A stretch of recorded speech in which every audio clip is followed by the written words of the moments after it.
Hello everyone, स्वागत है आप सभी का आपके अपने YouTube channel determination study platform में। आज की इस वीडियो में हम कक्षा 12 के भौतिक विज्ञान के पूरे किताब के महत्वपूर्ण लघु उत्तरीय प्रश्नों की बात करेंगे। टोटल 20 प्रश्न देंगे, लगभग 20 प्रश्न इस वीडियो में हम बताएंगे और इस 20 प्रश्नों को अगर आप तैयार कर लेते हैं लघु उत्तरीय प्रश्न में यही 20 प्रश्न आपके बोर्ड एग्जाम में आएंगे। लिख करके ले लीजिए, याद करके जाइएगा, 100% गारंटी है कि आपके पेपर में आएगा। ठीक है, तो इन क्वेश्चन के अलावा आपको किसी और क्वेश्चन को याद करने की जरूरत नहीं है, क्योंकि सारी चीजें याद करेंगे तो आपसे याद हो नहीं पाएगा।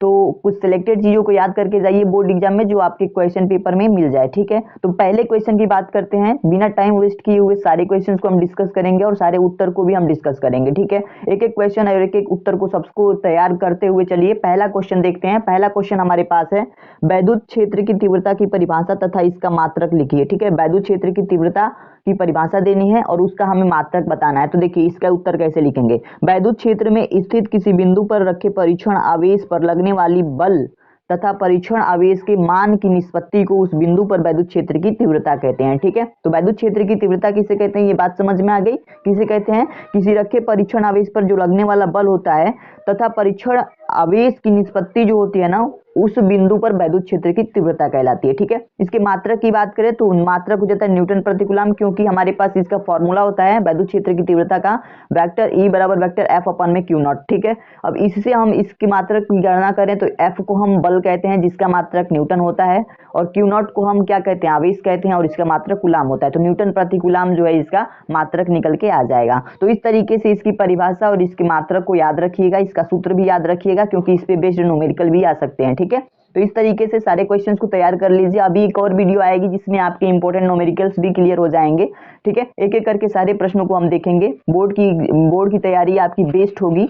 और इस चैनल को अगर आपने सब्सक्राइब नहीं किया ना, तो चैनल को सब्सक्राइब कर लीजिए, क्योंकि चैनल को सब्सक्राइब करना बहुत जरूरी है। इससे मेरी थोड़ी सी हेल्प भी हो जाएगी और आज जो भी मैं वीडियो अपलोड करूंगा आपके पास पहुंच भी जाएगी। ठीक है, क्वेश्चन नंबर दूसरे की बात करते हैं। दूसरा क्वेश्चन, संधारित्र की धारिता की परिभाषा लिखिए। ठीक है, संधारित्र की धारिता की परिभाषा हमें देनी है, तो इसका उत्तर लिखेंगे, किसी संधारित्र की धारिता उसकी एक प्लेट को दिए गए आवेश तथा दोनों प्लेट के बीच उत्पन्न विभवांतर के अनुपात के बराबर होती है। ठीक है, एक प्लेट को दिया गया आवेश और उस दोनों प्लेटों के बीच जो भी विभवांतर होता है उनके अनुपात के बराबर होता है संधारित्र की धारिता। तो C बराबर Q अपन में भी एक फॉर्मूला यहाँ से निकल के आता है। ठीक है, ये हो गया हमारा दूसरा क्वेश्चन। बड़ा ही सिंपल क्वेश्चन था, लेकिन बार बार पूछा गया सारे क्वेश्चन है। ठीक है, एग्जाम में तीसरे प्रश्न की बात कर लेते हैं। तीसरा प्रश्न है, सेल के आंतरिक प्रतिरोध में से आप क्या समझते हैं। ठीक है, सेल के आंतरिक प्रतिरोध से आप क्या समझते हैं, तीसरा प्रश्न है। तीसरे प्रश्न को भी याद रखिएगा, बड़ा ही इंपॉर्टेंट प्रश्न है।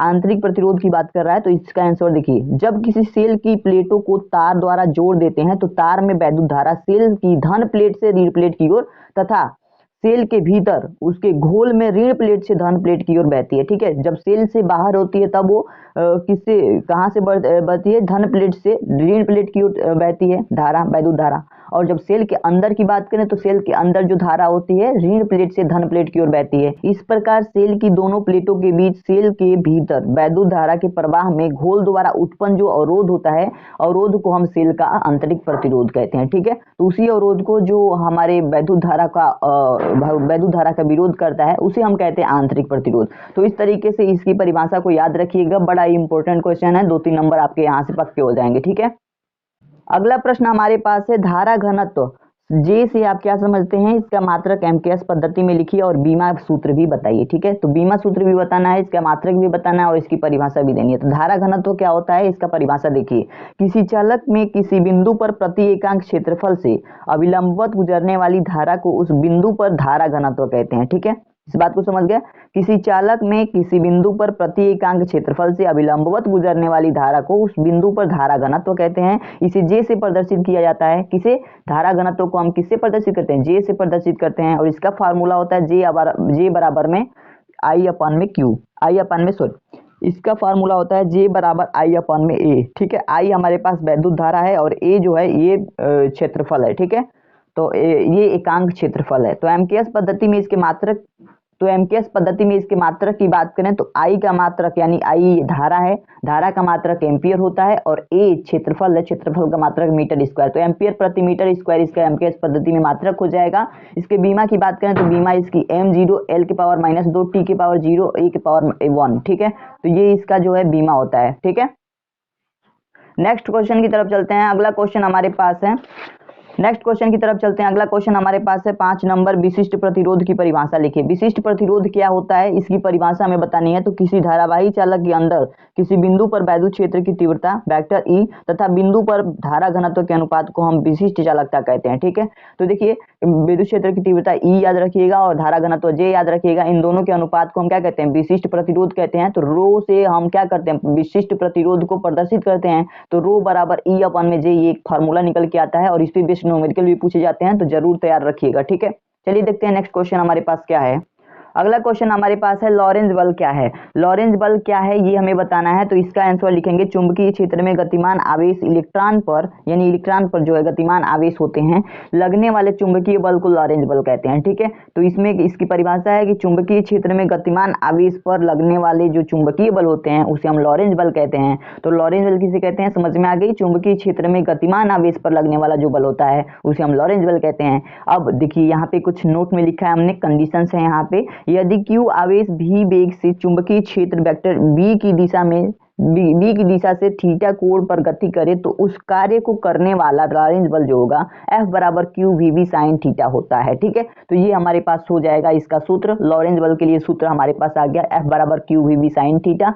ठीक है, और ये हमारे पास फॉर्मूला बहुत इंपॉर्टेंट है, इस पे आपके बेस्ड न्यूमेरिकल पूछे जाएंगे। ठीक है, अगला क्वेश्चन हमारे पास है 7 नंबर क्वेश्चन है, एम्पियर का परिपथीय नियम लिखिए। ठीक है, एम्पियर का परिपथीय नियम हर साल पूछा जाने वाला क्वेश्चन है, इसको जरूर तैयार करके जाइएगा। इसका आंसर लिखेंगे, किसी बंद परिपथ की सीमा के अनुदिश चुंबकीय क्षेत्र वेक्टर बी की रेखीय समाकलन पथ द्वारा घिरी नेट धारा आई का म्यू नॉट गुना होता है। ठीक है, इसका जो रेखीय समाकलन होता है चुंबकीय क्षेत्र का, वो क्या होता है, पथ द्वारा घिरा हुआ नेट धारा के नेट धारा आई के म्यू नॉट गुना होता है। तो अगर हम वेक्टर बी इंटू में डीएल का हम इंटीग्रल करें तो यहाँ पे म्यू नॉट इंटू आई आ जाता है। इसके लिए सूत्र जो निकल के आता है ये आ जाता है। ठीक है, तो इस तरीके से इस सूत्र को याद रखिएगा और इसकी जो कथन है एम्पियर के नियम के, तो इसको भी याद रखिएगा, बहुत इंपॉर्टेंट है। इसको फिगर द्वारा भी आप दर्शा सकते हैं। एक हमारे पास एक चालक है जिसमें आई धारा प्रवाहित हो रही है, तो यहाँ पे हम एक बंद लूप की गणना करते हैं। तो एक यहाँ पे हमने बंद पृष्ठ बनाया जिसकी अल्पांश लंबाई जो है डीएल है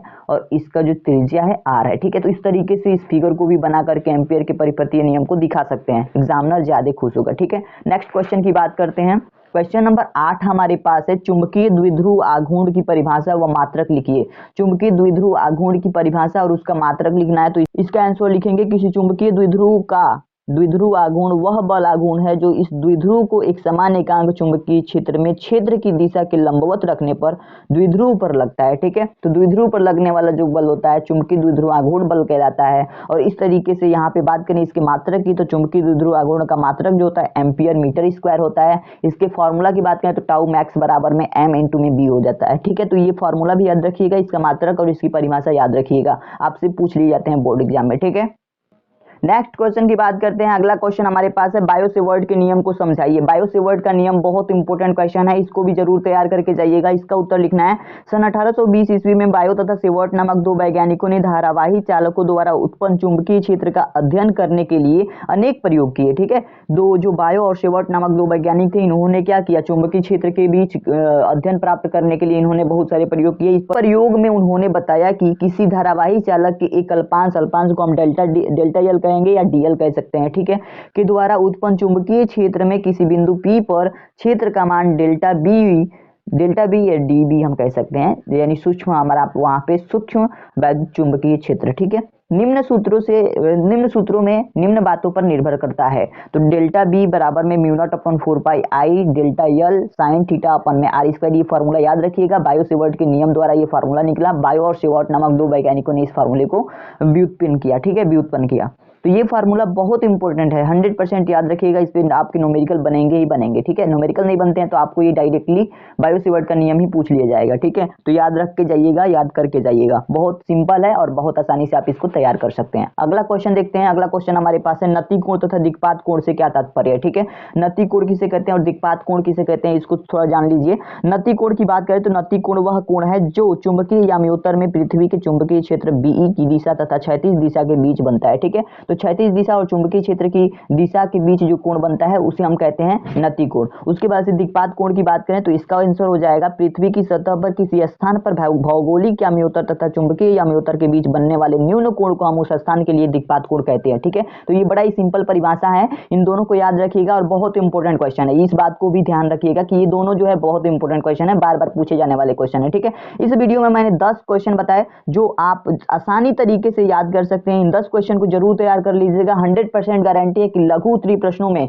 जो हमारे परिभाषा वाले प्रश्न होंगे इन्हीं प्रश्नों में से पूछे जाएंगे, इससे अलग नहीं पूछे जाएंगे। और एक और वीडियो आएगी इसी के लिए, लघु उत्तरीय प्रश्न के लिए, उसमें भी मैं 10 प्रश्न बताऊंगा, उसमें भी परिभाषा वाले ही प्रश्न सम्मिलित होंगे।